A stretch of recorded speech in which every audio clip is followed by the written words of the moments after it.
Daily Bible word தமிழுக்கு அன்புடன் வரவேற்கிறோம். இன்று ஜனவரி 30, 2026. பொதுக்காலம் 3ஆம் வாரம் வெள்ளிக்கிழமை. நிலத்தில் ஒருவர் விதைக்கிறார். அவருக்கு தெரியாமல் விதை முளைத்து வளர்கிறது. மார்க் எழுதிய தூய நற்செய்தியிலிருந்து வாசகம். அதிகாரம் 4. இறை வார்த்தைகள் 26 முதல் 34 வரை. அக்காலத்தில் இயேசு கூட்டத்தை நோக்கி, இறையாட்சியை பின்வரும் நிகழ்ச்சிக்கு ஒப்பிடலாம். நிலத்தில் ஒருவர் விதைக்கிறார். அவர் எதுவும் செய்யாமலே நாள்கள் நகர்ந்து செல்கின்றன. அவருக்கு தெரியாமல் விதை முளைத்து வளர்கிறது. முதலில் தளிர், பின்பு கதிர், அதன்பின் கதிர், நிறைய தானியம் என்று நிலம் தானாகவே விளைச்சல் அளிக்கிறது. பயிர் விளைந்ததும் அவர் அரிவாளோடு புறப்படுகிறார்.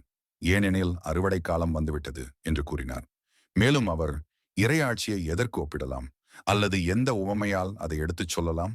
அது கடுகு விதைக்கு ஒப்பாகும். அது நிலத்தில் விதைக்கப்படும் பொழுது உலகில் உள்ள எல்லா விதைகளையும் விடச் சிறியது.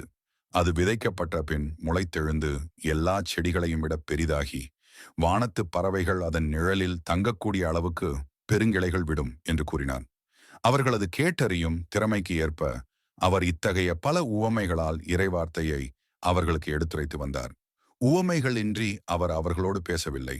ஆனால் தனிமையாக இருந்தபோது தம் சீடருக்கு அனைத்தையும் விளக்கிச் சொன்னார். இது ஆண்டவரின் அருள்வாக்கு. இறைவா, உமக்கு நன்றி. தினசரி நற்செய்தி வார்த்தைகளுக்கு daily Bible words Tamil channel subscribe பண்ணுங்க. இந்த வீடியோவை லைக் செய்யவும், ஆமேன் என்ற வார்த்தையை பதிவு செய்யவும் மற்றும் உங்கள் நண்பர்கள் மற்றும் குடும்பத்தினருடன் பகிர்ந்து கொள்ளுங்கள். கடவுள் உங்களை ஆசீர்வதிப்பாராக. ஆமேன்.